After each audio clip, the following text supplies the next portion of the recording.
pang seafood, may mga dessert, meron din lang silang finger food, mga mare.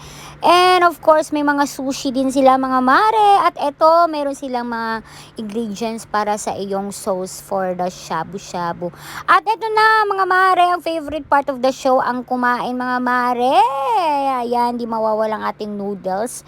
Siyempre, kailangan nating humigop muna ng sabaw, ng mainit na sabaw.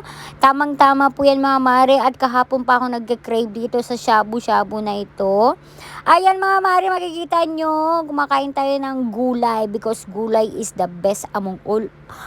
Ano daw? Huy, ano yung sinasabi mo? At ito na mga mare, ang tuwang-tuwa ko mare kasi talagang kinikrave ko talaga itong hot pot. Ito ko lang mga mare, alam nyo ba hindi talaga ako marunong gumamit ng chopstick. Oo mga mare, wala talagang kaalam paano gamitin yan. Pero nung palagi na kami pumupunta dito sa mga hotpot na ito, sa mga